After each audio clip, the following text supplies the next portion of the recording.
وأشهد أن لا إله إلا الله وحده لا شريك له وأشهد أن محمدًا عبده ورسوله يا أيها الذين آمنوا اتقوا الله حق تقاته ولا تموتن إلا وأنتم مسلمون يا أيها الناس اتقوا ربكم الذي خلقكم من نفس واحدة وخلق منها زوجها وبث منهما رجالا كثيرا ونساء واتقوا الله الذي تساءلون به والأرحام إن الله كان عليكم رقيبا يا أيها الذين آمنوا اتقوا الله وقولوا قولا سديدا يصلح لكم أعمالكم ويغفر لكم ذنوبكم ومن يطع الله ورسوله فقد فاز فوزا عظيما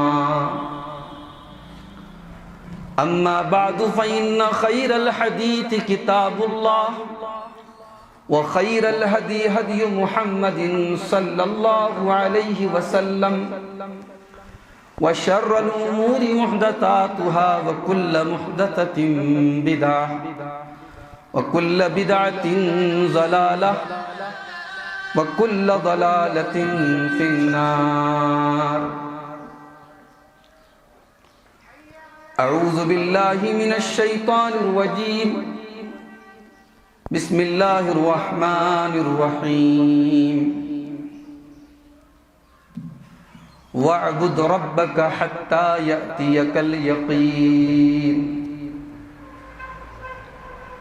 محترم حاضرین جمعہ، دینی و ملی بھائیوں، بزرگوں اور دوستوں، پردہ نشین ماں اور بہنوں، رمضان کے مبارک مہینے کے بعد یہ پہلا جمعہ ہے جو آج ہم اور آپ ادا کر رہے ہیں۔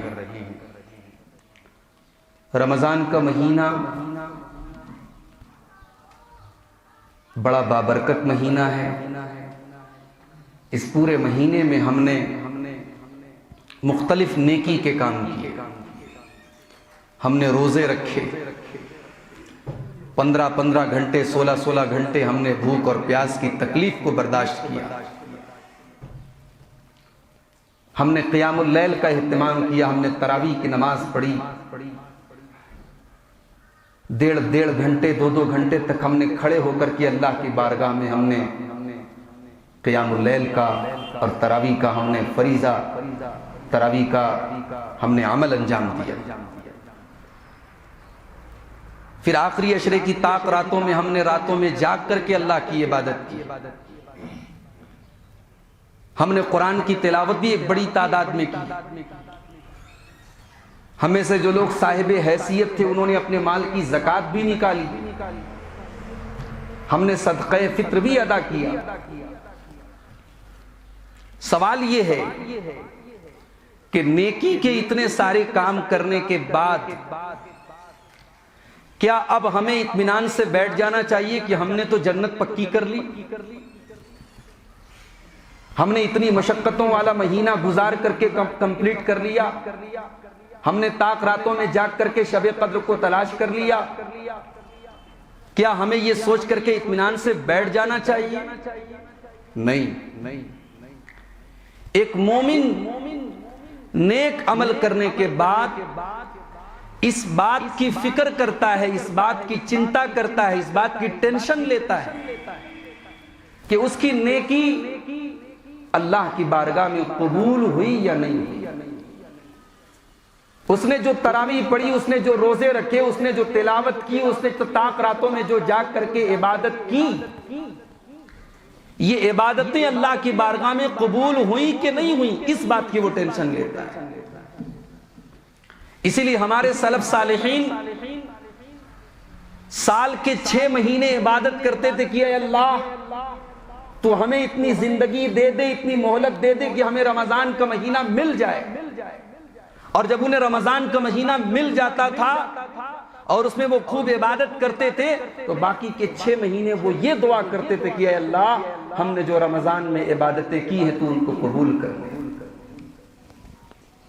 قرآن مجید کا 18واں پارہ اٹھائیے میرے بھائی۔ اللہ تبارک و تعالیٰ اپنے نیک بندوں کی ایک کوالٹی، ان کی ایک پہچان بیان کرتا ہے، وَالَّذِينَ يُؤْتُونَ مَا آتَوْا وَقُلُوبُهُمْ وَجِلَةٌ أَنَّهُمْ إِلَىٰ رَبِّهِمْ رَاجِعُونَ۔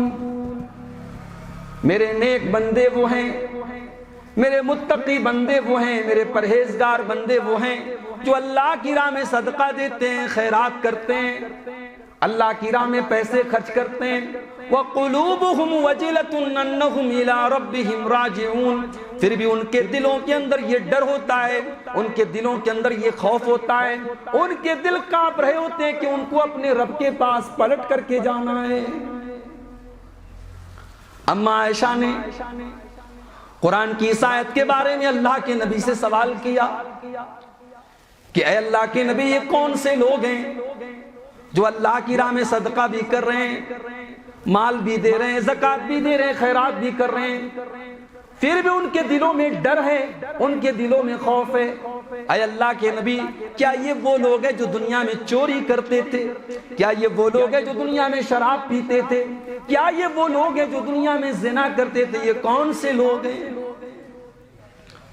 ترمذی کی روایت ہے، اللہ کے پیارے نبی نے فرمایا لا یا بنت الصدیق، اے صدیق کی بیٹی، اے ابو بکر کی بیٹی، اے عائشہ تم غلط سمجھ رہی ہو، یہ آیت چوروں کے بارے میں نہیں ہے، یہ آیت شرابیوں کے بارے میں نہیں ہے، یہ آیت زناکاروں کے بارے میں نہیں ہے، بلکہ یہ آیت ان لوگوں کے بارے میں ہے الذین یصومون ویصلون ویتصدقون، جو روزہ بھی رکھتے ہیں، جو نماز بھی پڑھتے ہیں، جو صدقہ اور خیرات بھی کرتے ہیں، جو نیکی کے کام بھی کرتے ہیں، ولیکن یخافون ان لا تقبل منہم، مگر وہ ڈرتے رہتے ہیں، ان کے دلوں میں خوف ہوتا ہے، ان کے دلوں میں یہ ڈر ہوتا ہے کہ ان کی عبادتیں اللہ کی بارگاہ میں قبول ہوں گی کہ نہیں ہوں گی، ان کو یہ ڈر ستاتا ہے۔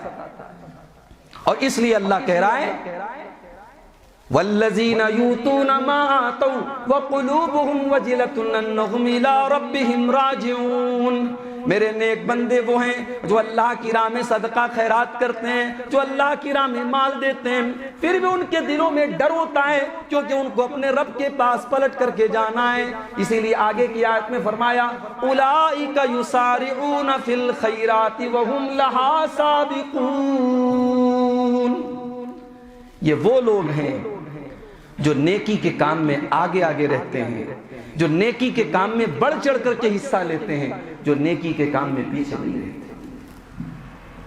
تو رمضان کے گزرنے کا یہ مطلب نہیں ہے میرے بھائی کہ ہم اطمینان سے بیٹھ جائیں۔ ارے ہم تو 5 ٹائم کی نماز بھی پڑھتے ہیں، تو نماز کے بعد بھی ہم اللہ سے استغفار کرتے ہیں، سلام پھیرنے کے بعد ہم کہتے ہیں اللہ اکبر، استغفر اللہ استغفر اللہ استغفر اللہ، ہم 3 بار استغفار کرتے ہیں۔ استغفار کا مطلب کیا ہوتا ہے؟ ہم اللہ سے معافی مانگتے ہیں کہ ہم نے نماز تو پڑھ دی ہے اللہ، مگر ہم اس بات کی گارنٹی نہیں لے سکتے کہ ہماری نماز تیری بارگاہ میں قبول ہو گئی، ہم اس بات کی گارنٹی نہیں لے سکتے کہ ہم نے تیری بندگی کا حق ادا کر دیا۔ ہم نماز کے بعد استغفار کر کے اللہ تعالیٰ سے یہ دعا کرتے ہیں کہ اللہ ہم نے تو نماز ادا کر دی، اگر ہماری نماز میں کچھ چوک ہو گئی ہو، کچھ کمی ہو گئی ہو، کچھ بھول ہو گئی ہو تو اے اللہ تو اس کو معاف کر دینا، تو اس پر پردہ ڈال دینا، تو اس کی مغفرت فرما دینا اور ہماری نماز کو تو قبول کر لینا۔ یہ ہے فلسفہ نماز کے بعد استغفار کا۔ حضرت ابراہیم علیہ السلام اور ان کے بیٹے حضرت اسماعیل علیہ السلام دونوں پیغمبر ہیں، دونوں اللہ کے نبی ہیں، باپ بھی نبی بیٹا بھی نبی، باپ خلیل اللہ بیٹا ذبیح اللہ، باپ بھی عظیم ہے بیٹا بھی عظیم ہے، دونوں باپ بیٹے خانہ کعبہ کی تعمیر کر رہے ہیں۔ خانہ کعبہ اللہ کی زمین پر اللہ کی عبادت کا پہلا گھر بنا رہے ہیں. ظاہر ہے بہت بڑا کام کر رہے ہیں, اتنی بڑی نیکی کر رہے ہیں, اتنا بڑا کام کر رہے ہیں. ہونا تو یہ چاہیے کہ بھئی آدمی دنیا میں چھوٹی موٹی نیکی کا کام کر کے سمجھتا ہم نے بہت بڑا تیر مار لیا. ہمارے طریقے کے حساب سے تو ابراہیم اور اسماعیل علیہ السلام کو تو بڑا فخر کرنا چاہیے, ان کو تو بڑا ناز ہونا چاہیے کہ ہم اللہ کی زمین پر اللہ کی عبادت کا پہلا گھر بنا رہے ہیں. مگر جانتے ہو دونوں کی زبان پر کیا دعا تھی جب وہ خانہ کعبہ کو بنا رہے تھے؟ قرآن کریم کا پہلا پارہ کھولو اور پہلے پارے کی آخری پیج کو, قرآن کے پہلے پارے کی آخری آیات ہے. وَإِذْ يَرْفَعُ إِبْرَاهِيمُ الْقَوَاعِدَ مِنَ الْبَيْتِ وَإِسْمَاعِيلُ رَبَّنَا تَقَبَّلْ مِنَّا إِنَّكَ أَنْتَ السَّمِيعُ الْعَلِيمُ وَتُبْ عَلَيْنَا إِنَّكَ أَنْتَ التَّوَّابُ الرَّحِيمُ. کیا دعا کر رہے ہیں دونوں؟ یاد کرو جب میرا بندہ ابراہیم اور اس کا بیٹا اسماعیل جب دونوں خانہ کعبہ کی تعمیر کر رہے ہیں, جب دونوں خانہ کعبہ کی عمارت کو اونچا کر رہے ہیں, جب دونوں خانہ کعبہ کو بنا رہے ہیں, دونوں کی زبان پر کیا کلمات ہیں, کیا الفاظ ہیں, دونوں دعا کر رہے ہیں ربنا تقبل منا انک انت السمیع العلیم. پروردگار ہم یہ کعبہ تو بنا رہے ہیں, ہم تیرا گھر تو بنا رہے ہیں, مگر اے اللہ ہمیں اس بات پر کوئی ناز نہیں ہے, ہمیں کوئی غرور نہیں ہے, ہمیں کوئی گھمنڈ نہیں ہے, ہمیں اس بات کا کوئی احساس نہیں کہ ہم بہت بڑا کام کر رہے ہیں. اے اللہ ہم تو تجھ سے یہ دعا کر رہے ہیں ربنا تقبل منا انک انت السمیع العلیم. اے اللہ تو ہماری اس نیکی کو قبول کر لے, تو ہماری اس خدمت کو قبول کر لے. یہ ہوتا ہے ایک مومن کا طریقہ, وہ نیکی کر کے نیکی کی قبولیت کی فکر کرتا ہے. اس کو یہ فکر ہوتی ہے میری نیکی اللہ کی بارگاہ میں قبول کیسے ہوگی. اسی لیے حضرت علی رضی اللہ تعالیٰ عنہ کہا کرتے تھے کہ کونو اشد اہتماما لقبول العمل, عمل کی قبولیت کی فکر کیا کرو, عمل کرنے سے زیادہ عمل کی قبولیت کی فکر کیا کرو. جب بھی کوئی عمل کرو, کوئی نیکی کرو, تو اس بات کی فکر کرو, اس بات کی کوشش کرو کہ میرا عمل اللہ کیوں قبول کرتا ہے. اب ہم سب اپنے دل پر ہاتھ رکھ کے سوچیں اور غور کریں میرے بھائی کہ ہم نے رمضان میں جو عبادتیں کی ہیں, اور یقیناً ہم سب نے کی ہیں.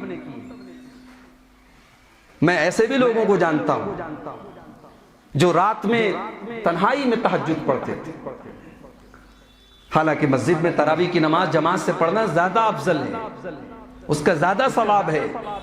اللہ کے نبی صلی اللہ علیہ وسلم کی حدیث ہے کہ جو امام کے ساتھ قیام اللیل کرے گا اس کو پوری رات قیام کا ثواب ملے. کتب لہ قیام لیلۃ, اس کو پوری رات تہجد پڑھنے کا ثواب ملے.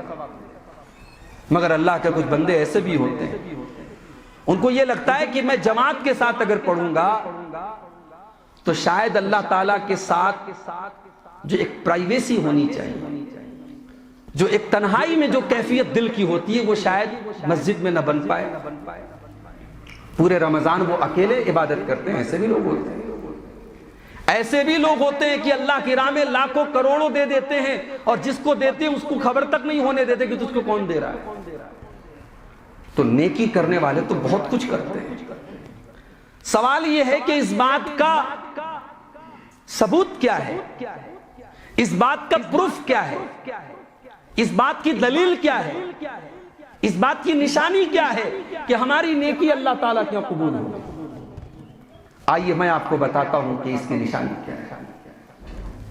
آپ نے رمضان بھر عبادتیں کی ہیں, آپ نے روزے رکھے ہیں, آپ نے تراویح پڑھی, آپ نے صدقہ خیرات کیا. اگر رمضان کے بعد بھی آپ کے اندر نیکی کرنے کا جذبہ ہے, اگر آپ مسجد سے دور نہیں ہوئے, ٹھیک ہے رمضان میں ایک ماحول ہوتا ہے, اس ماحول کی وجہ سے بھی انسان بہت ساری نیکیاں کرتا ہے. لیکن اگر رمضان کے بعد اتنا زیادہ تو نہیں, لیکن پھر بھی نیکی کا جذبہ آپ کے دل کے اندر موجود ہے, رمضان میں آپ قرآن کی تلاوت کرتے تھے، ایک ایک دن میں آپ نے 10 پارے پڑھ لیے، 5 پارے پڑھ لیے، لیکن رمضان کے بعد بھی آپ نے تلاوت کو نہیں چھوڑا. آپ آدھا ہی پارا، ایک ہی پارا روزانہ قرآن پڑھ رہے ہیں. رمضان میں آپ نے رات میں 11 رکعت تراویح کی نماز پڑھی تھی. رمضان کے بعد بھی رات میں آپ 11 رکعت نہ صحیح 8 رکعت نہ صحیح، آپ نے 2 رکعت 4 رکعت 6 رکعت ہی اٹھ کر کے آپ نے پڑھ لی. رمضان میں آپ نے 5 ٹائم کی نماز پابندی سے جماعت کے ساتھ ادا کی. رمضان کے بعد بھی نماز کا وہ جذبہ اور شوق آپ کے اندر موجود تھا. رمضان کے اندر آپ نے اپنے آپ کو گناہوں سے بچا کے رکھا. وہ جذبہ اگر آپ کے اندر رمضان کے بعد بھی باقی رہ گیا تو یہ اس بات کی علامت ہے میرے بھائیوں کہ آپ کی رمضان کی نیکیاں اللہ تعالیٰ کیا قبول ہو رہی ہیں. اس لیے کہ اللہ تعالیٰ جس کی نیکی کو قبول کرتا ہے، جس کے عمل کو قبول کرتا ہے، اسے اور زیادہ نیکیوں کی توفیق دیتا ہے. اسے اللہ تعالیٰ مزید نیکیوں کی توفیق دیتا ہے. اور جس کے عمل کو اللہ تعالیٰ قبول نہیں کرتا اس سے نیکیوں کی توفیق کو چھین لیا جاتا ہے. ابھی ہمارے پاس ایک تصویر آئی تھی واٹس ایپ پر. عید والے دن میں اتر پردیش کا رہنے والا ہوں، بنارس کا، شاید آپ کو معلوم بھی ہو. ہمارے اتر پردیش کے ایک شہر کی تصویر آئی. عید والے دن ہمارے مسلم نوجوانوں کی تعداد سینما ہال کے باہر اتنی بڑی تعداد میں فلمیں دیکھنے گئے تھے. ان کی ایک تصویر آئی تھی ہمارے پاس. یہ ہے وہ مسلمان جو رمضان میں تراویح پڑھ رہے تھے، جو طاق راتوں میں تہجد پڑھ رہے تھے، جو اللہ کی بارگاہ میں دعائیں کر رہے تھے، جو 16 گھنٹے بھوکے اور پیاسے رہ کر روزہ رکھ رہے تھے. اور عید والے دن انہوں نے سب سے پہلے جا کر کے سینما ہال میں انہوں نے جا کر کے فلمیں دیکھی ہیں. اور ان کی جو بھیڑ تھی، ان کا جو کراؤڈ تھا، اس کراؤڈ کی تصویر ہمارے پاس ہے. ایسا کیوں ہے میرے بھائی؟ جس اللہ سے ہم رمضان میں ڈرا کرتے تھے، جس اللہ کے خوف سے ہم پانی کا ایک قطرہ بھی اپنے حلق میں نہیں ڈالتے تھے. صبح 4 بجے ہم نے سحری کی ہے، شام کو 7 بجے افطار کر رہے ہیں. 15 گھنٹے ہم بھوکے پیاسے رہ رہے ہیں. گھر کے اندر بیٹھے ہوئے ہیں، سامنے فریج کے اندر ٹھنڈا پانی رکھا ہوا ہے، کیلے اور انار اور سیب بھی رکھے ہوئے ہیں. کمرے کے اندر کوئی اور تیسرا بھی نہیں ہے. اگر ہم 1-2 پھل کھا بھی لیں اور 2-4 گھونٹ پانی پی لیں، کون دیکھنے جاتا ہے؟ وہ کون سی طاقت تھی جو اس گرمی کے موسم میں اور پیاس کے عالم میں بھی آپ کو پانی پینے نہیں دیتی تھی، آپ کو کھانا کھانے نہیں دیتی تھی؟ وہ اللہ کا ڈر تھا، وہ اللہ کا تقویٰ تھا. میرے پیارے ساتھیوں، وہ اللہ کا تقویٰ رمضان کے بعد کہاں غائب ہو گیا؟ جس اللہ کے ڈر سے ہم نے رمضان کے مہینے میں اپنے آپ کو حلال چیزوں سے روک کے رکھا تھا، جائز چیزوں سے روک کے رکھا تھا، اس اللہ کا ڈر شوال میں کیوں ختم ہو گیا؟ وہ عید کا چاند دیکھنے کے بعد کیوں ختم ہو گیا؟ کل تک تو ہم حلال سے بچا کرتے تھے، آج حرام سے بھی نہیں بچ پا رہے ہیں. کل تک تو اپنی زبان کو ہم حلال چیزوں سے بھی اللہ کے حکم سے روکا کرتے تھے، آج حرام چیزوں سے بھی نہیں روک رہے ہیں. کیوں؟ کیا رمضان میں ہمارا رب کوئی اور تھا اور شوال میں ہمارا رب نعوذ باللہ چینج ہو گیا، ہم نے کسی اور کو اپنا رب مان لیا؟ نہیں میرے بھائی، ہم جس اللہ کو اپنا رب مانتے ہیں وہ رمضان میں بھی ہمارا رب تھا، وہ شوال میں بھی ہمارا رب ہے، اور وہ سال کے 12 مہینے اور زندگی کے ہر پل وہ ہمارا رب ہے، اور ہم اسی کو اپنا رب مانتے ہیں. جس جہنم کے ڈر سے ہم نے رمضان کے روزے میں کوئی گڑبڑی نہیں کی، جس جنت کو پانے کے لیے ہم نے 2 گھنٹے کھڑے ہو کر کے تراویح کی نماز پڑھی، وہ جنت آج بھی موجود ہے، شوال کے مہینے میں بھی موجود ہے. اور وہ جہنم کی آگ آج بھی اتنی ہی خطرناک ہے جتنی رمضان کے مہینے میں خطرناک. اگر ہم نے رمضان میں اپنا طریقہ کچھ اور رکھا ہے اور رمضان کے بعد کچھ اور رکھا ہے، اس کا مطلب یہ ہوا کہ ہم اللہ کو رمضان میں تو اپنا رب مانتے ہیں، باقی مہینوں میں اپنا رب نہیں مانتے. ایک بہت بڑے تابعی گزرے ہیں، امام بشر الحافی، شاید آپ نے نام نہ سنا ہو، بہت سارے تابعین ہیں. ہم لوگ چونکہ پڑھتے نہیں ہیں نا، تو واٹس ایپ اور فیس بک اور انسٹاگرام سے ہمارے نوجوانوں کو فرصت ہی نہیں ہے. صحابہ کون تھے، تابعین کون تھے، ہمارے سلف صالحین کون تھے، ان کے بارے میں جاننے کا ٹائم کہاں ہے بھائی؟ ہمیں چیٹنگ کرنے سے فرصت ملے گی، ہمیں انسٹاگرام چلانے سے فرصت ملے گی، ہمیں فلمی گانے سننے سے فرصت ملے گی، تب تو ہم پڑھیں گے اور جانیں گے. امام بشر الحافی بہت بڑے تابعی تھے. ان سے کسی نے کہا کہ کچھ لوگ ایسے ہوتے ہیں جو رمضان میں تو بہت عبادت کرتے ہیں، لیکن رمضان کے بعد عبادت کے معاملے میں بالکل زیرو ہو جاتے ہیں، عبادت کے معاملے میں بالکل پیچھے ہو جاتے ہیں. کہاں تو تراویح پڑھ رہے تھے پابندی سے، کہاں پانچوں ٹائم بھی ان کی شکل نظر نہیں آ رہی. کہاں تو مسجد کی انتظامیہ بیچاری پریشان تھی، مسجدوں کی توسیع کی جا رہی ہے، اور کہاں رمضان کے بعد یہ حال ہے کہ وہ شاعر کہتا ہے نا، مسجدیں مرثیہ کھاں ہیں کہ نمازی نہ رہے. مسجد تو بنا لی شب بھر میں ایمان کی حرارت والوں نے، من اپنا پرانا پاپی تھا برسوں میں نمازی بن نہ سکا. مسجدیں خالی ہو گئیں، قرآن لپیٹ کر کے رکھ دیے گئے، اللہ کا ذکر کرنا لوگ بھول گئے. اب آنکھوں کا بھی زنا ہو رہا ہے، ہاتھوں کا زنا ہو رہا ہے، اور حقیقت میں زنا ہو رہا ہے. اب گناہوں کا بازار گرم ہے اور نیکیوں کا بازار ٹھنڈا ہے. کیوں؟ امام بشر الحافی سے پوچھا گیا ایسا کیوں ہے، ایسا کون لوگ کرتے ہیں؟ تو انہوں نے جواب دیا، بئس القوم لا یعرفون اللہ الا فی رمضان.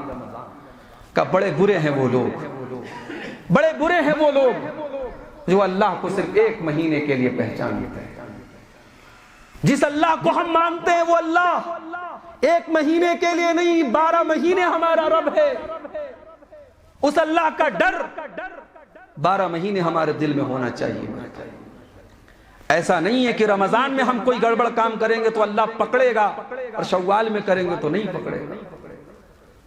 اللہ تو ہمارے بیڈ روم میں اندھیرے میں کیے جانے والے کاموں کو بھی جانتا ہے. جہاں دنیا میں کوئی نیٹ ورک نہیں پکڑتا وہاں اللہ کا نیٹ ورک موجود ہے. جانتے ہو اللہ کا نیٹ ورک کتنا اسٹرانگ ہے؟ میں یو پی کا سم لے کر کے آپ کے کشمیر میں آیا، یہاں سم نہیں کام کر رہا ہے. پتہ لگا یہ سیکیورٹی کا میٹر ہے، یہاں باہر کا سم کام نہیں کرتا ہے، پری پیڈ سم نہیں کام کرتا ہے، یہاں کا سم کام کرے. دنیا والوں نے اپنے اپنے نیٹ ورک کا کوریج بنایا ہے. ایک ملک کا نیٹ ورک دوسرے ملک کی بارڈر کے پاس کام نہیں کرتا ہے، وہاں پہ انہوں نے ایسا سسٹم لگا کے رکھا ہے کہ ہر نیٹ ورک جو ہے وہاں فیل ہو جائے. مگر اللہ تبارک و تعالیٰ کا نیٹ ورک کائنات میں ہر جگہ موجود ہے. میرے دنیا کے کسی کونے میں چلے جاؤ، آپ اللہ کی نظر سے نہیں بچ سکتے، آپ اللہ کی قدرت سے نہیں بچ سکتے. جانتے ہو اللہ کا نیٹ ورک کتنا اسٹرانگ ہے؟ قرآن کریم میں حضرت لقمان، اللہ کے ایک نیک بندے تھے حضرت لقمان، ان کا واقعہ اللہ نے بیان کیا کہ حضرت لقمان اپنے بچے کو کچھ نصیحت کر رہے. آج تو ہمارا ایک مسئلہ یہ بھی ہے، ہم لوگ اتنے بزی ہو چکے ہیں کہ ہمارے پاس اپنے بچوں کی تربیت کے لیے ٹائم نہیں ہے. ذرا اپنے دل پہ ہاتھ رکھ کے ہر باپ بتائے جو اس مسجد میں بیٹھا ہے کہ اپنے بچے کی تربیت کے لیے کتنا ٹائم نکالتا ہے. تربیت کا مطلب یہ نہیں کہ آپ نے کسی اچھے اسکول میں ایڈمیشن کرا دیا، معاف کیجئے گا، یہ تعلیم ہو رہی ہے. اسکول میں آپ کا بچہ پڑھ رہا ہے، تربیت نہیں ہو رہی. تربیت تو یہ ہوتی ہے کہ اللہ کے پیارے نبی کھانا کھا رہے ہیں اور ایک بچہ آپ کے ساتھ بیٹھا ہوا ہے اور بچہ بائیں ہاتھ سے کھانا کھا رہا ہے اور بچہ اپنے سامنے سے نہیں بلکہ پورے پلیٹ میں ہاتھ گھما گھما کے کھانا کھا رہا ہے. اللہ کے نبی بڑے پیار سے اس بچے سے کہتے ہیں، بیٹا بسم اللہ پڑھ کے کھانا کھاؤ، داہنے ہاتھ سے کھانا کھاؤ اور اپنے سامنے سے کھانا کھاؤ، پوری پلیٹ میں ہاتھ مت گھماؤ. اس کو کہتے ہیں تربیت. اللہ کے نبی مسجد میں بیٹھے ہوئے ہیں، صدقہ کی کھجور آ کے رکھی ہے. اللہ کے نبی صلی اللہ علیہ وسلم کے نواسے حضرت حسن رضی اللہ تعالیٰ عنہ 5 سال کے معصوم بچے مسجد میں کھیل رہے تھے. کھیلتے کھیلتے صدقہ کی کھجور رکھی ہے، بچے کو کیا پتا وہ کھجور، مدینہ کے اندر کھجور لوگ بہت کھاتے تھے، آج بھی کھاتے ہیں. اس نے بچے نے کھجور اٹھائی، حضرت حسن نے کھجور اٹھائی منہ میں ڈال لی. اللہ کے نبی اگر چاہتے تو کھجور کو نکال کے پھینک دیتے، مگر یہ تربیت نہ ہوتی. نبی نے بچے سے کہا، اپنے نواسے سے کہا، ککھن ککھن، بیٹا اس کھجور کو تو منہ سے نکال دے، تھوک دے۔ اما شعرت انا لا ناکل الصدقہ، کیا تو نہیں جانتا کہ ہم صدقہ نہیں کھاتے؟ تو میرا نواسا ہے، تو میرے اہل بیت کا ایک فرد ہے، تو میرے گھرانے کا ایک فرد ہے، اور میرے بچے، ہمارے اوپر صدقہ حرام ہے، ہم صدقہ نہیں کھاتے، میرے بچے تو اس کھجور کو منہ سے نکال دے۔ 5 سال کے بچے کو اللہ کے نبی بتا رہے ہیں حلال کیا ہے، حرام کیا ہے، جائز کیا ہے، ناجائز کیا ہے، کیا کھانا چاہیے، کیا نہیں کھانا چاہیے۔ میرے پیارے ساتھیوں، آج اس تربیت کا ہمارے پاس ٹائم نہیں ہے۔ ہم اتنے بڑے کاروباری ہو گئے، ہم اتنے بڑے بزنس مین ہو گئے، ہم اتنے بزی ہو گئے کہ ہمارے پاس اپنے بچوں کی تربیت کے لیے ٹائم نہیں ہے۔ قرآن کریم حضرت لقمان کا واقعہ بیان کر رہا ہے۔ حضرت لقمان اپنے بچے کو تربیت کر رہے ہیں، اپنے بچے کو سمجھا رہے ہیں، اپنے بچے کو نصیحت کر رہے ہیں۔ کیا کہتے ہیں؟ یا بنیا انہا ان تک مثقال حبۃ من خردل فتکن فی صخرۃ او فی السماوات او فی الارض یاتی بہا اللہ۔ اے میرے بچے، اگر ایک رائی کے دانے کے برابر بھی کوئی چیز ہوگی، رائی جانتے ہوں گے آپ لوگ، مجھے نہیں پتا آپ کے کشمیری میں کیا بولتے ہیں اس کو، ہمارے یہاں مسالے میں ڈالا جاتا ہے، بہت باریک سا دانے ٹائپ کا ہوتا ہے، اس کو رائی بولتے ہیں، عربی میں اس کو خردل بولتے ہیں۔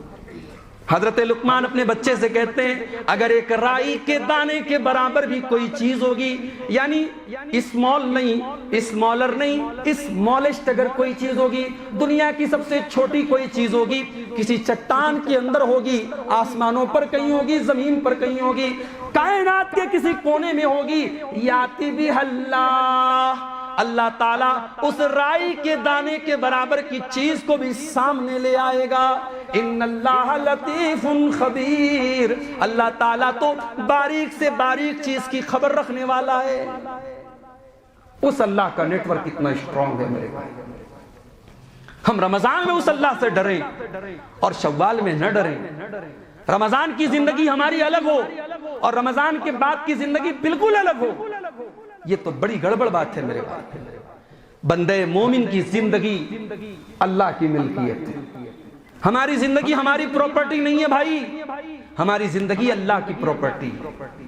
یہ زندگی نہ ہمارے مانگنے سے ہم کو ملی ہے، نہ ہمارے چاہنے سے رکے گی۔ جس دن اللہ چاہے گا دل کی دھڑکن بند ہو جائے گی، جس دن اللہ چاہے گا سانسوں کی ڈور ٹوٹ جائے گی۔ یہ زندگی اللہ نے دی ہے اور لینے والا بھی اللہ۔ اسی لیے جب کوئی انتقال کرتا ہے، کوئی مرتا ہے، تو ہم کیا پڑھتے ہیں؟ انا للہ و انا الیہ راجعون۔ ہم سب اللہ کے ہیں، we are the property of Allah. ہم اللہ کی پراپرٹی ہیں، اللہ کی ملکیت ہیں، ہمارا مالک اللہ ہے۔ اور ظاہر ہے کہ جب کوئی چیز کسی کی ملکیت ہوتی ہے تو مالک جیسے چاہتا ہے اس چیز کے اندر تصرف کر سکتا ہے۔ اللہ جب چاہتا ہے ہماری زندگی کو لے سکتا ہے۔ اسی لیے کسی کی موت پر ہمیں کسی اعتراض کا حق حاصل نہیں ہے۔ ہم مرنے کے بعد یہی اعلان کرتے ہیں انا للہ و انا الیہ راجعون۔ تو مومن کی تو پوری زندگی اللہ کی رضا کے لیے ہونی چاہیے میرے بھائی۔ مومن کے 12 مہینوں میں 1 مہینہ اللہ کے لیے اور 11 مہینے شیطان کے لیے، یہ نہیں ہونا چاہیے۔ مومن کی زندگی کیسی ہونی چاہیے؟ قل ان صلاتی و نسکی و محیای و مماتی للہ رب العالمین۔ اے نبی آپ اعلان کر دیجئے میری نماز بھی اللہ کے لیے، میری قربانی بھی اللہ کے لیے، میرا جینا بھی اللہ کے لیے، میرا مرنا بھی اللہ کے لیے۔ مومن کی زندگی اللہ کو راضی کرنے کے لیے۔ مومن کی زندگی ایسی نہیں ہونی چاہیے کہ آج تو ایمان ہے اور کل کفر ہے۔ ایمان پر اسٹیبلٹی ہونی چاہیے، ایمان پر کنسسٹنسی ہونی چاہیے، ایمان پر آدمی ہمیشہ برقرار رہے، اسی کو استقامت کہتے ہیں۔ اسی کو استقامت کہتے ہیں کہ آدمی ایمان کے اوپر، اللہ کے دین کے اوپر، اللہ کی شریعت کے اوپر مرتے دم تک قائم رہے۔ اسی لیے اللہ نے قرآن میں اپنے نبی سے کہا وَاعْبُدْ رَبَّكَ حَتَّى يَأْتِيَكَ الْيَقِينُ۔ اے میرے نبی آپ اپنے رب کی عبادت کیجئے یہاں تک کہ آپ کے اوپر موت آ جائے۔ موت آنے تک، زندگی کی آخری سانس تک اپنے رب کی عبادت کیجئے۔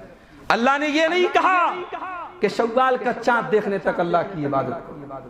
اللہ نے یہ نہیں کہا کہ رمضان کا مہینہ ختم ہونے تک اللہ کی عبادت کرو۔ اللہ نے کہا وَاعْبُدْ رَبَّكَ حَتَّى يَأْتِيَكَ الْيَقِينُ، اپنے رب کی عبادت کرو یہاں تک کہ موت آ جائے۔ میرے بھائیوں، آپ ایک ایسی سرزمین پر رہتے ہیں جس کے بارے میں کسی شاعر نے کہا تھا اگر فردوس بر روئے زمین است ہمیں استو ہمیں استو ہمیں است، اگر دنیا میں کہیں فردوس ہے، اگر دنیا میں کہیں جنت ہے تو یہی ہے، یہی ہے، یہی ہے۔ کشمیر جسے فردوس بری کہا جاتا ہے، جسے دنیا کی جنت کہا جاتا ہے، جسے دیکھنے کے لیے دنیا بھر سے لوگ آتے ہیں، آپ اس سرزمین سے تعلق رکھتے ہیں۔ مگر آپ ایک بات یاد رکھیے میرے بھائی، اللہ نے آپ کو بہت ساری نعمتوں سے نوازا ہے جو نعمتیں دوسروں کو حاصل نہیں۔ مئی کے اور جون کے مہینے میں جب ہندوستان کے دوسرے علاقوں میں لوگ لو سے مر رہے ہوتے ہیں، لوگ گرمی سے بے حال ہو رہے ہوتے ہیں، لوگ پریشان ہوتے ہیں پسینے سے، آپ کے اس خطے میں، آپ کے اس علاقے میں اللہ تعالیٰ نے بہترین موسم آپ کو عطا کیا ہوتا ہے، بہترین آب و ہوا آپ کو ملی ہوتی ہے، آپ کو گرمی نہیں ملتی، آپ کو تمازت نہیں ہوتی، آپ کو دھوپ اور لو کی وہ شدت نہیں ملتی جس سے لوگ پورے ہندوستان میں نہیں پوری دنیا میں پریشان ہیں۔ اور ظاہر ہے اللہ جس کو جتنی نعمتوں سے نوازے گا اتنی ہی اللہ تعالیٰ کیا اس کی نعمتوں کے بارے میں پوچھ تاچھ ہوگی۔ اللہ کے نبی ایک دن گھر سے نکلتے ہیں اور بھوکے اور پیاسے ہیں، آپ بھوکے پیاسے ہیں، کئی دن سے کھانا نہیں کھایا ہے آپ نے۔ حضرت ابو بکر بھی گھر سے نکلے، اللہ کے نبی نے دیکھا، کہا ابو بکر کیا بات ہے؟ کہا اللہ کے نبی بھوک سے بے حال ہو کر کے گھر سے نکلا۔ نبی نے فرمایا اللہ کی قسم اے ابو بکر جس چیز نے تمہیں نکالا ہے اسی چیز نے مجھ کو گھر سے نکالا ہے۔ تھوڑی دیر کے بعد حضرت عمر آئے، ان کا بھی چہرہ بھوک سے نڈھال ہے۔ اللہ کے نبی نے پوچھا عمر کس لیے گھر سے نکلے ہو؟ کہا یا رسول اللہ بھوک نے گھر سے نکلنے پر مجبور کیا۔ تینوں بزرگ ہستیاں اللہ کے نبی اور آپ کے دونوں یار، دونوں بہترین ساتھی ابو بکر اور عمر، یہ تینوں لوگ ایک انصاری صحابی کے گھر پہنچے۔ انصاری صحابی کے لیے سرپرائز تھا، دنیا کی تین معزز ہستیاں، تین آنریبل پرسنالٹیز میرے گھر میں مہمان کے طور پر آئی ہیں۔ انصاری صحابی باغ باغ ہو گئے، انہوں نے کہا اللہ کے نبی آج میرے گھر میں رونق آئی ہے، میرے گھر میں بہار آئی ہے۔ انہوں نے جلدی سے کھجوروں کی ایک ٹوکری انہوں نے لا کے رکھ لی۔ اس کے بعد کہنے لگے اللہ کے رسول میں جا رہا ہوں بکری ذبح کرنے کے۔ اللہ کے نبی نے کہا ٹھیک ہے بکری ذبح کرو، لیکن ایسی کوئی بکری مت ذبح کرنا جو دودھارو ہو، جو دودھ دیتی ہو، ایسی بکری مت ذبح کرنا۔ صحابی نے بکری ذبح کی، گوشت بہترین گوشت بنا کے لائے۔ اللہ کے نبی اور آپ کے دونوں صحابی کھجور کھا رہے ہیں، گوشت کھا رہے ہیں، بہترین پانی پی رہے ہیں۔ اللہ کے نبی نے اپنے صحابہ سے کہا، حضرت ابو بکر سے کہا، حضرت عمر سے کہا اے ابو بکر اے عمر ابھی تم دونوں گھر سے نکلے تھے، میں بھی گھر سے نکلا تھا، ہمارا بھوک سے حال بے حال تھا، پیاس سے اور بھوک سے ہم تڑپ رہے تھے، اور ابھی اللہ تعالیٰ نے ہم کو بہترین کھانے سے نواز دیا۔ اے ابو بکر اے عمر کان کھول کر کے سن لو، یہ نعمتیں جو ہم کو اور تم کو مل رہی ہیں ثم لتسألن یومئذ عن النعیم، ان نعمتوں کے بارے میں کل قیامت کے دن حساب لیا جائے گا، پوچھا جائے گا۔ یہ نعمتیں اگر اللہ نے ہم کو دی ہیں، یہ بہترین کھانا اللہ نے ہم کو دیا ہے، یہ بہترین پانی اللہ نے ہم کو دیا ہے، یہ بہترین گوشت ہم کو کھانے کو ملا ہے، تو ان نعمتوں کا حساب بھی اللہ کیا دینا پڑے گا۔ تو میرے بھائیو اگر اللہ نے آپ کو اس نعمت قدے کے اندر، اس بہترین نعمت والی جگہ میں اگر آپ کو اللہ نے پیدا کیا ہے اور آپ یہاں رہتے ہیں تو ان نعمتوں کا حساب بھی ہمیں اور آپ کو اللہ کیا دینا پڑے گا۔ رمضان بھر ہم تراویح پڑھیں، رمضان بھر ہم روزے رکھیں، رمضان بھر ہم تلاوت کریں، اور عید کے دن سے ہم گناہوں کی ایک نئی دنیا آباد کر دیں۔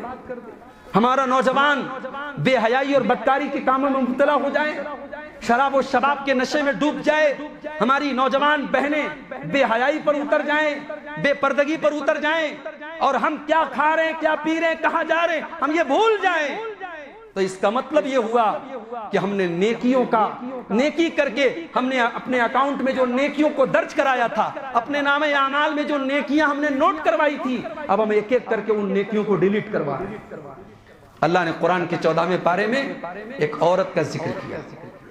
اللہ نے فرمایا وَلَا تَكُونُوا كَالَّتِي نَقَضَتْ غَزْلَهَا مِن بَعْدِ قُوَّةٍ أَنْكَاثًا. میرے بندو تم اس عورت کی طرح نہ ہو جانا جس نے بڑی محنت سے دھاگے کو تیار کیا تھا، جس نے بڑی محنت سے سوت کو تیار کیا تھا، اور جب دھاگا تیار ہو گیا، جب سوت تیار ہو گیا، جب کاٹن تیار ہو گیا تو اس نے اپنے ہاتھوں سے ان کو کاٹنا شروع کر دیا.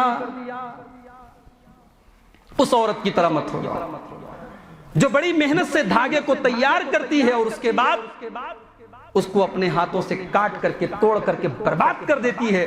میرے بھائیوں، ہم سب اپنے دل پر ہاتھ رکھ کر کے سوچیں کہ ہم وہی کام نہیں کر رہے.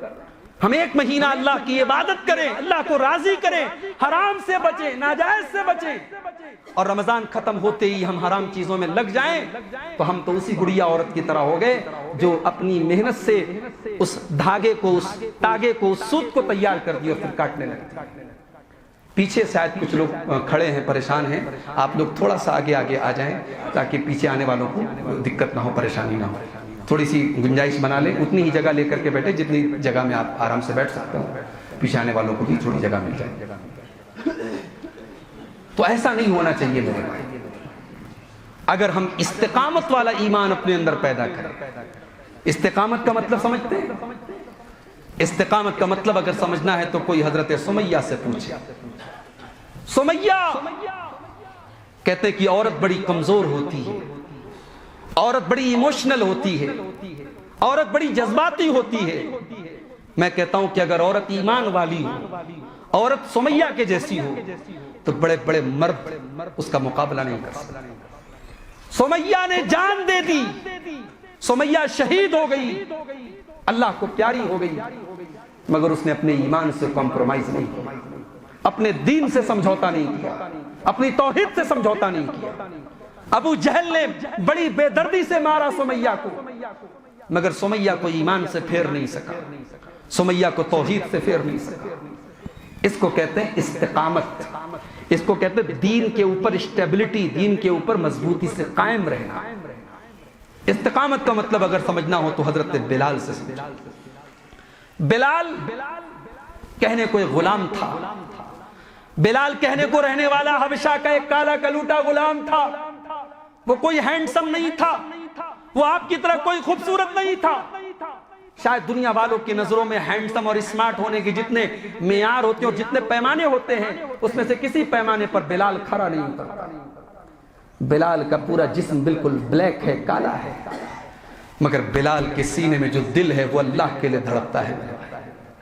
بلال کا مالک امیہ بن خلف مکے کی تپتی ہوئی ریت پر بلال کو لٹا دیتا ہے اور بلال کے سینے پر گرم پتھر رکھ دیتا ہے اور بلال سے کہتا ہے کہ اے بلال، تیری پگھلنے والی یہ چربیاں مجھ کو اچھی نہیں لگ رہی، تیرے سینے سے یہ جو جلنے کی جو مہک آ رہی ہے مجھے اچھی نہیں لگ رہی ہے.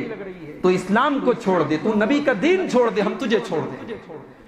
مگر بلال تیرے ایمان کا کیا کہنا، بلال تیری استقامت کا کیا کہنا کہ بلال اس نازک لمحے میں، اس پریشانی کے موڑ پر بھی بلال کی زبان سے ایک ہی لفظ نکلتا ہے، احد احد احد، میرا رب ایک ہے، میرا اللہ ایک ہے، اس رب کی توحید کو میں نہیں چھوڑ سکتا. یہ استقامت اگر ہمارے اندر پیدا ہو جائے میرے بھائی، ہماری دنیا بھی بہترین بن جائے گی اور آخرت بھی بہترین بن جائے گی. کوئی ڈر نہیں ہوگا ہماری زندگی میں، کوئی خوف نہیں ہوگا، کسی کا کوئی ڈر نہیں ہوگا، کوئی غم نہیں ہوگا اگر ہمارے اندر یہ استقامت پیدا ہو. ان الذين قالوا ربنا الله ثم استقاموا تتنزل عليهم الملائكة الا تخافوا ولا تحزنوا وابشروا بالجنة التي كنتم توعدون. جنہوں نے اللہ کو اپنا رب مانا اور پھر استقامت پر آ گئے، پھر اسی کے اوپر ڈٹ گئے، اسی کے اوپر جم گئے، ان کے پاس ان کی موت کے ٹائم فرشتے آتے اور کہتے ہیں اللہ تخافوا ولا تحزنوا، تمہیں ڈرنے کی ضرورت نہیں ہے، تمہیں غمگین ہونے کی ضرورت نہیں ہے، تمہاری دنیا بھی چین والی، تمہاری قبر کی زندگی بھی چین والی، تمہاری آخرت کی زندگی بھی چین والی، تمہیں وہ جنت ملے گی جس کا تم سے وعدہ کیا. استقامت آج ہمارے اندر نہیں ہے میرے بھائی. نبی کے صحابہ کو دیکھو، نبی کے صحابہ اپنے حالات پر غور کرتے تھے، وہ دیکھتے تھے ہمارے اندر کب چینجنگ آ رہی ہے۔ اللہ کے رسول کے ایک صحابی تھے حضرت حنظلہ رضی اللہ تعالیٰ عنہ۔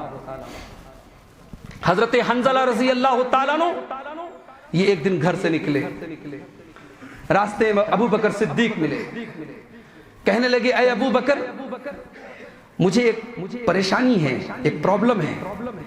کہا کیا مسئلہ ہے؟ کہا مجھے ایسا لگتا ہے کہ میں منافق ہو گیا۔ کہا یہ کیا بات کر رہے ہو، یہ تم کیسے کہہ سکتے ہو کہ تم منافق ہو گئے؟ کہا کہ اے ابو بکر جب ہم نبی کے پاس بیٹھتے ہیں، جب ہم نبی کی باتیں سنتے ہیں تو ایسا لگتا ہے کہ جنت اپنی آنکھوں سے دیکھ رہے ہیں، ایسا لگتا ہے جہنم اپنی آنکھوں سے دیکھ رہے ہیں، دل کی عجیب و غریب دنیا بن جاتی ہے۔ لیکن اے ابو بکر جب ہم بال بچوں میں چلے جاتے ہیں، جب گھر کے کاروبار میں لگ جاتے ہیں، جب دنیا کی چیزوں میں لگ جاتے ہیں، فَنَسِينَا كَثِيرًا ہم بہت ساری چیزوں کو بھول جاتے ہیں، پھر دل کے اندر وہ چیز باقی نہیں رہتی۔ تو یہ تو منافق کی پہچان ہوتی ہے کہ کبھی تو ایمان پر ہے، کبھی کفر کے اوپر ہے، کبھی اللہ اور اس کے رسول کو مانتا ہے، کبھی نہیں مانتا۔ تو اے ابو بکر مجھے تو ایسا لگ رہا ہے میں منافق ہو گیا۔ اللہ آج ہماری انگلی ہمیشہ دوسروں کے اوپر اٹھتی ہے، ہم نے ہمیشہ دوسروں کو منافق کہا ہے، ہم نے ہمیشہ دوسروں کو کافر اور مشرک کہا ہے، کبھی ہم نے اپنے گریبان میں نہیں جھانکا، کبھی ہم نے اپنی اصلاح کی کوشش نہیں کی۔ یہی فرق ہے ہمارے اور نبی کے صحابہ کے بیچ۔ حضرت حنظلہ نے کسی اور پر فتویٰ نہیں لگایا، کسی اور کو منافق نہیں کہا، پہلے اپنے گریبان میں جھانکا اور کہا کہ مجھے ایسا لگ رہا ہے میں منافق ہو گیا۔ حضرت ابو بکر صدیق نے کہا کہ اے حنظلہ یہ جو تم مسئلہ بیان کرو یہ مسئلہ تو میرے ساتھ بھی ہے، یہ پرابلم تو میرے ساتھ بھی ہے۔ حضرت حنظلہ نے کہا کہ اے اللہ کے نبی میں منافق ہو گیا ہوں اور ایسا ایسا مسئلہ میرے ساتھ ہے۔ اللہ کے نبی نے فرمایا والذی نفسی بیدہ لو انکم ان تدومون علی ما تکونون عندی، اے حنظلہ اللہ کی قسم جس کے ہاتھ میں میری جان ہے، اگر تم میرے پاس جس حال میں رہتے ہو اگر ہمیشہ اسی حال میں رہو گے لصافحتکم الملائکہ تو تم اتنے بڑے متقی بن جاؤ گے، اتنے بڑے پرہیزگار بن جاؤ گے کہ فرشتے تم سے مصافحہ کریں گے، تمہارے بستروں پر آ کر کے تم سے مصافحہ کریں گے، تمہارے راستوں میں آ کر کے تم سے مصافحہ کریں گے۔ لیکن یہ ممکن نہیں ہے اے حنظلہ، یہ ممکن نہیں ہے۔ ولیکن ساعتن و ساعتن، کبھی انسان دین کے اوپر بہت زیادہ چلتا ہے، کبھی اطاعت کے کاموں کا بہت زیادہ جذبہ ہوتا ہے اور کبھی اتنا جذبہ نہیں ہوتا ہے، یہ کوئی پریشانی کی بات نہیں ہے۔ حضرت حنظلہ رضی اللہ تعالیٰ ان کا یہ واقعہ صحیح مسلم کے اندر موجود ہے میرے بھائی۔ یہ واقعہ ہم کو بتا رہا ہے کہ ہر انسان کو یہ فکر ہونی چاہیے کہ وہ کل کیا تھا اور آج کیا ہے۔ ہم سب اپنے دل پر ہاتھ رکھ کے سوچیں اور غور کریں کہ کیا ہمارا جو حال رمضان میں تھا کیا آج کی ڈیٹ میں ہمارا وہی حال ہے؟ نہیں ہے، نہ ہماری نظر کا وہ حال ہے، نہ ہمارے جسموں کا وہ حال ہے، نہ ہمارے ہاتھ اور پیر کا وہ حال ہے، نہ ہمارے دل کا وہ حال ہے۔ سب سے امپورٹنٹ چیز تو انسان کا دل ہے۔ انسان کا جو دل ہے وہ اللہ تبارک و تعالیٰ اس کا کنٹرول اللہ کے ہاتھ میں، دل کا مالک اللہ ہے۔ دل اگر آپ کا صحیح نہیں ہے تو آپ برباد ہو جائیں گے میرے بھائی۔ اسی لیے اللہ کے نبی دعائیں کیا کرتے تھے، یا مقلب القلوب ثبت قلبی علی دینک، اے دلوں کے پھیرنے والے میرے دل کو تو اپنے دین کے اوپر جما دے، اپنے دین کے اوپر تو ثابت قدم کر دے۔ اے دلوں کو کنٹرول کرنے والے، اے دلوں کو پلٹنے والے، میرے دل کو اپنے دین کی طرف تو پھیر دے، اپنے دین کے اوپر تو جما دے۔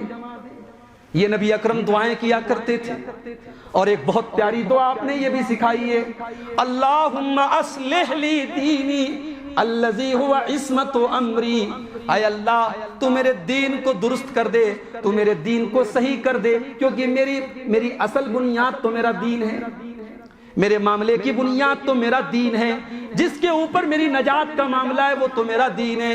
وَأَصْلِحْ لِي دُنْيَايَ الَّتِي فِيهَا مَعَاشِي، اور اے اللہ تو میری دنیا کو بھی درست کر دے، تو میری دنیا کو بھی ٹھیک کر دے، کیونکہ زندگی تو دنیا میں گزارنا ہے، دین کو بھی ٹھیک کر دے، دنیا کو بھی ٹھیک کر دے۔ وَأَصْلِحْ لِي آخِرَتِي الَّتِي إِلَيْهَا مَعَادِي، اور اے اللہ تو میری آخرت کو بھی ٹھیک کر دے، کیونکہ لوٹ کر کے تو وہی جانا ہے۔ دین کو بھی صحیح کر دے، دنیا کو بھی صحیح کر دے، اور آخرت کو بھی صحیح کر دے۔ وَاجْعَلِ الْحَيَاةَ زِيَادَةً لِّي فِي كُلِّ خَيْرٍ، اور اے اللہ تو میری زندگی کو ایسا بنا دے کہ زندگی کا ہر پل اور ہر منٹ میری زندگی میں نیکیوں کو لے کر کے آئے۔ آپ کی زندگی کا ہر پل آپ کو اللہ سے قریب کرے، آپ کی زندگی میں اور نیکی کی چیزیں آئیں، تب تو آپ کی زندگی اچھی ہے۔ اور زندگی کا 24 گھنٹہ گزر گیا اور آپ نے کوئی نیکی کا کام نہیں کیا، آپ نے اللہ کو راضی کرنے والا کوئی کام نہیں کیا، تو پھر آپ نے زندگی کا وہ دن ویسٹ کر دیا، وہ دن بیکار کر دیا۔ وَجَعَلِ الْحَيَاةَ زِيَادَةً لِّي فِي كُلِّ خَيْرٍ، اے اللہ تو میری زندگی کو ایسا بنا دے کہ میری زندگی کا ہر دن میری زندگی میں بھلائیوں کا اضافہ کرے۔ وَجَعَلِ الْمَوْتَ رَاحَةً لِّي مِن كُلِّ شَرٍ، اور اے اللہ تو موت کو ہر شر سے راحت کا ذریعہ بنا دے، موت کو تو ایسا بنا دے کہ جس دن مجھے موت آئے ہر شر سے اور ہر پریشانی سے مجھے راحت مل جائے۔ یہ پیارے نبی کی دعا ہے، بڑی جامع دعا ہے، بڑی بہترین دعا ہے۔ اس دعا کے اندر پورا ایک فلسفہ ہے، پوری ایک فلسفی ہے، ایک مومن کا زندگی کے متعلق کیا نظریہ ہونا چاہیے، وہ اس دعا کے اندر موجود ہے۔ میرے بھائیوں، رمضان ختم ہوا ہے، اسلام نہیں ختم ہوا ہے۔ ہم رمضان سے نکلے ہیں، اسلام سے نہیں نکلے ہیں۔ رمضانی مت بنو، ربانی بنو۔ وہ مسلمان مت بنو جو 1 مہینہ تو مسجدوں کو آباد کرتا ہے اور 11 مہینے مسجدوں سے دور رہتا ہے۔ وہ مسلمان مت بنو جو 1 مہینہ تو اللہ کی راہ میں صدقہ اور خیرات خوب کرتا ہے اور باقی کے 11 مہینے مال کی محبت میں اتنا گرفتار ہوتا ہے کہ کبھی اللہ کی راہ میں کچھ دینے کا اسے خیال بھی نہیں آتا۔ وہ مسلمان مت بنو جو 1 مہینہ تو حلال چیزوں سے بھی اپنے آپ کو بچاتا ہے، 14 گھنٹے 15 گھنٹے بھوکے رہتا ہے، اور باقی کے 11 مہینے اپنی نظروں کی حفاظت نہیں کرتا، اپنے ہاتھوں کی حفاظت نہیں کرتا، اپنے آپ کو گناہوں سے نہیں بچاتا ہے۔ میرے بھائیوں، ربانی بنو، اللہ والے بنو، رمضانی مت بنو۔ اور آخر میں ایک بات یہ بھی کہنا چاہوں گا، رمضان کہنے کو تو 1 مہینہ تھا، کہنے کو تو 1 مہینہ تھا، جیسے باقی کے 11 مہینے ہیں ویسے رمضان بھی 1 مہینہ ہے، مگر اگر آپ غور کریں گے تو رمضان اپنے آپ میں پورا ایک اسکول تھا، رمضان پورا ایک مدرسہ تھا، ایک ٹریننگ انسٹیٹیوٹ تھا، اور رمضان نے ہمیں بہت کچھ سکھایا ہے میرے بھائی۔ رمضان نے ہمیں ایک سبق یہ بھی دیا ہے کہ تقویٰ کس کو کہتے ہیں۔ رمضان نے سب سے بڑا سبق ہم کو دیا کہ تقویٰ کس کو کہتے ہیں۔ تقویٰ کا مطلب ہوتا ہے اللہ کا ڈر، اللہ کا خوف، اور اللہ کا ایسا ڈر جو اللہ کی نافرمانی سے انسان کو بچائے۔ انسان کھانا اور پانی کو اپنی آنکھوں سے دیکھ رہا ہے، اس کا دل مچل رہا ہے، پیاس سے تڑپ رہا ہے، بھوک سے تڑپ رہا ہے، مگر کھانے اور پانی کو ہاتھ نہیں لگا۔ اس کے دل میں شہوت مچلتی ہے، اس کی بیوی اس کے گھر میں موجود ہے، مگر بیوی کے قریب نہیں جاتا ہے۔ یہی چیز ہے جس کو تقویٰ کہا جاتا ہے۔ رمضان ہمیں یہ درس دیتا ہے کہ ٹھیک ہے شیطان بہت اسٹرانگ ہے، ٹھیک ہے شیطان کی چالیں بڑی مضبوط ہے، ٹھیک ہے شیطان نے ہمیں اور آپ کو گمراہ کرنے کے لیے بہت سارے جال بنا کے رکھے ہیں، مگر آپ کے پاس اگر تقویٰ کا ہتھیار ہے، اگر آپ کے پاس اللہ کا ڈر ہے، تو شیطان کا کوئی وار کام نہیں کرے گا اور شیطان کی ہر چال ناکام ہو جائے گا۔ رمضان نے ہمیں اور آپ کو ایک سبق یہ بھی دیا کہ دین محنت کا نام ہے، دین مشقت کا نام ہے، دین آرام سے بیٹھنے کا نام نہیں ہے۔ اگر موقع پڑے تو اپنا ٹائم قربان کرنے کا نام دین ہے، اگر وقت آئے تو اپنی جان و مال قربان کرنے کا نام دین ہے، اگر وقت آئے تو اپنی انرجی خرچ کرنے کا نام دین ہے، اگر ضرورت پڑے تو دنیا کی ساری نعمتوں کو دین کے لیے قربان کر دیا جائے، دین اس کا نام ہے۔ آپ نے رمضان میں صرف بھوک اور پیاس کو قربان کیا ہے، وہ بھی 24 گھنٹے نہیں، صرف 15 گھنٹے جو روزے کا ڈیوریشن ہے، جو روزے کا ٹائم ہے، اتنے ٹائم آپ نے لذتوں کو قربان کیا ہے، آپ نے کھانا قربان کیا، آپ نے پانی قربان کیا۔ رمضان نے ہمیں سکھایا کہ دین قربانی کا نام ہے۔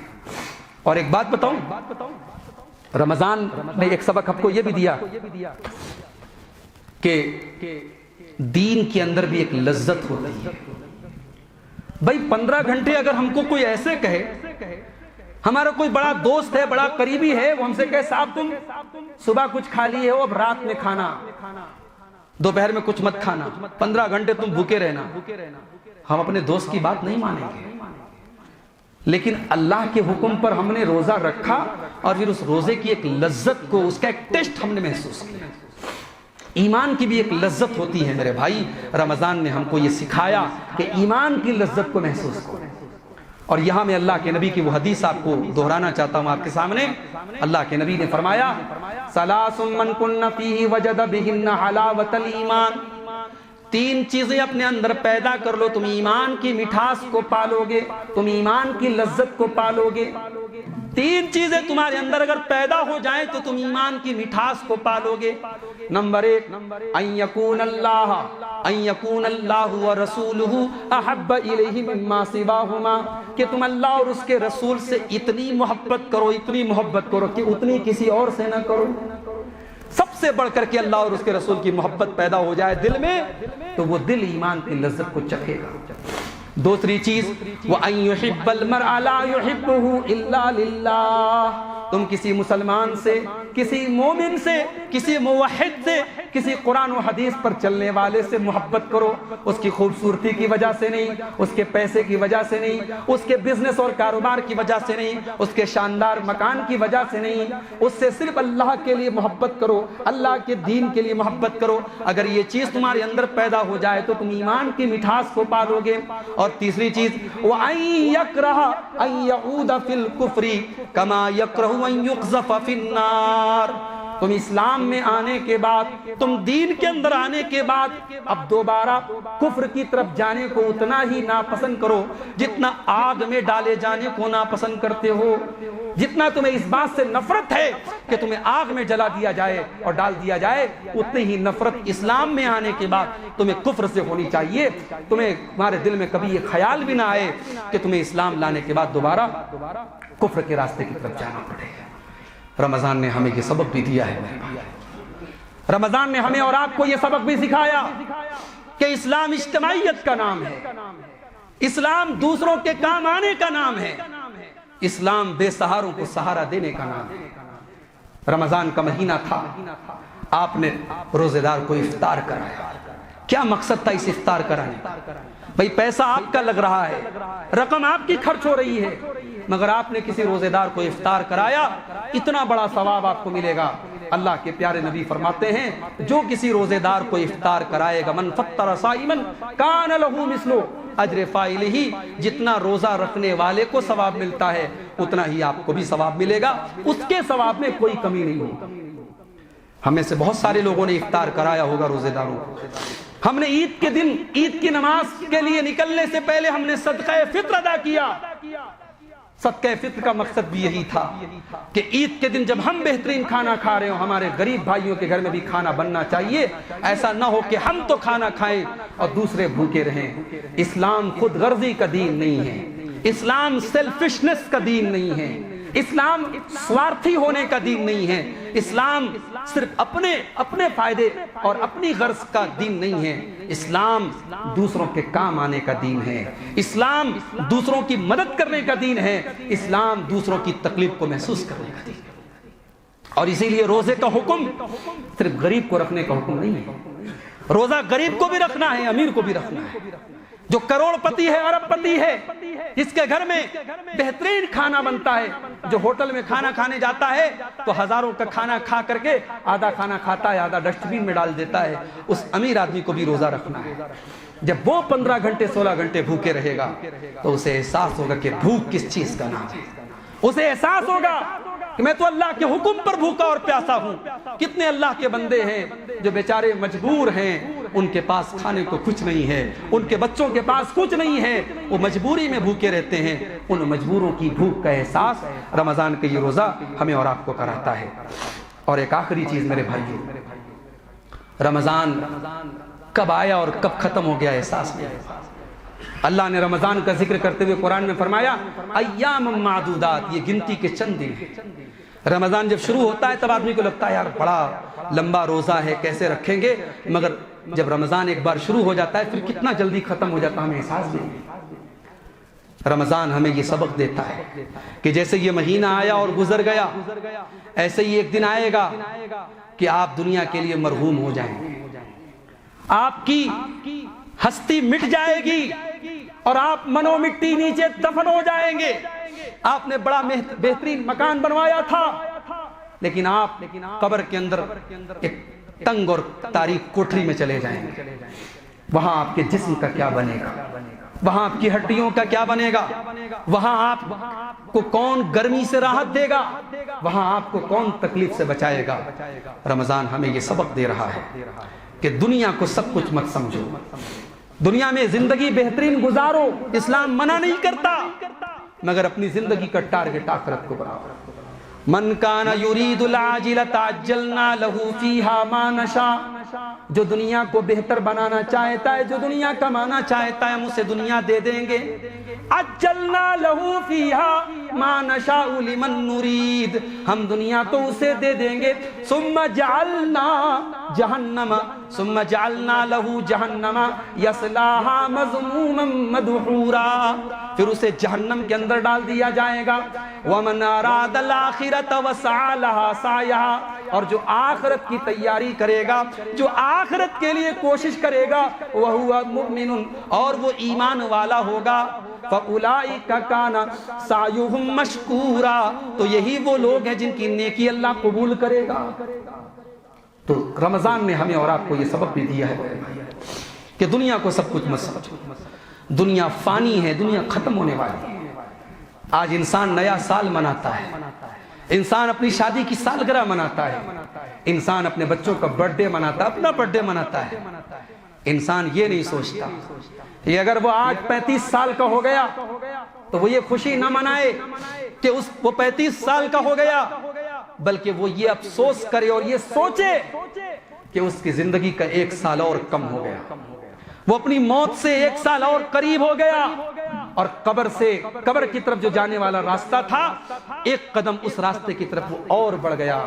وہ کسی شاعر نے بڑی اچھی بات کہی ہے کہ ایک اور اینٹ گر گئی دیوار حیات سے، ناداں یہ کہہ رہا ہے نیا سال مبارک۔ آج لوگ نئے سال کی مبارکباد دیتے ہیں، جبکہ ان کی زندگی کی دیوار سے ایک اینٹ اور گر جاتی ہے۔ میرے بھائیو، آئیے ہم اللہ سے دعا کریں، رب العالمین ہم سب کو رمضان کے بعد کی زندگی کو بھی ایمان والی زندگی گزارنے کی توفیق عطا فرمائے۔ رب العالمین ہماری کوتاہی اور کمیوں کو معاف فرمائے، رب العالمین ہم سب کے گناہوں کو معاف فرمائے۔ کچھ اعلانات بھی آپ کے لیے آئے ہیں، یہ دعائے مغفرت کی ایک درخواست کی گئی ہے۔ غلام گنائی کیا لکھا ہوا ہے؟ ہاں، غلام گنائی کچھ لکھا ہوا ہے، ان کے لیے آپ لوگ مغفرت کی دعا کریں۔ اور ایک اور اعلان یہ آیا ہے کہ ایک بندہ مومن نے اس مسجد میں ایک گولڈن بینگل، ایک سونے کی چوڑی بطور نذرانہ پیش کیا ہے۔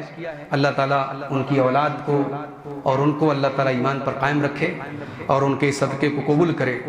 ایک اور صاحب نے جائے نماز پیش کی ہے مسجد کے لیے، ان کے مرحوم والد غلام قادر وانی کے لیے مغفرت کی دعا کریں، اللہ ان کے والد کی مغفرت فرمائے اور ان کے اس عطیے کو ان کے والد کی نجات کا ذریعہ بنائے۔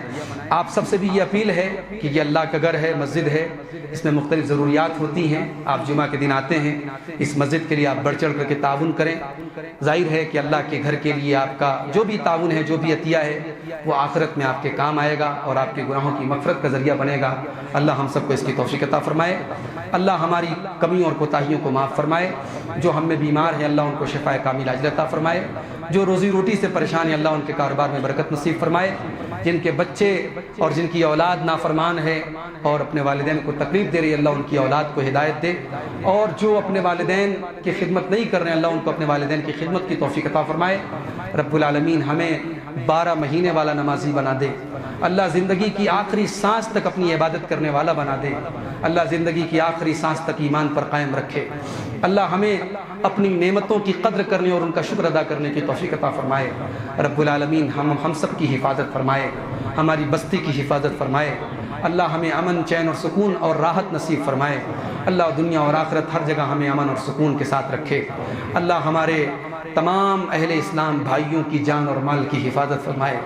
اللہ ہماری مسجدوں کی حفاظت کرے۔ اللہ ہمارے دینی اداروں اور ہمارے علماء کی حفاظت کرے۔ اللہ ہماری صفوں میں اتحاد پیدا فرما دے۔ اللہ ہمارے دلوں میں ایک دوسرے کی الفت اور محبت پیدا فرما دے۔ اللہ ہمارے دلوں سے کینہ اور کپٹ کو نکال دے۔ اللہ ہمیں شرک و بدعت سے بچائے۔ اللہ ہمارے خرافات، ہمیں ہر قسم کی خرافات سے اللہ محفوظ رکھے۔ پچھلے 4 دن پہلے ایک بیمار عورت کی موت واقع ہو گئی ہے، ان کا نام نہیں اس پہ درج ہے، اللہ ان کی بھی مغفرت فرمائے۔ اللہ ہمارے تمام مرحومین جو دنیا سے ایمان اور توحید پر گئے، اللہ ان سب کی مغفرت فرمائے، ان کی قبر کی منزل کو آسان فرمائے، اور اللہ ہم سب کو زندگی کی آخری سانس تک ایمان پر قائم رکھے اور ایمان پر ہم سب کا خاتمہ ہو، آمین۔ وآخر دعوانا ان الحمد للہ رب العالمین۔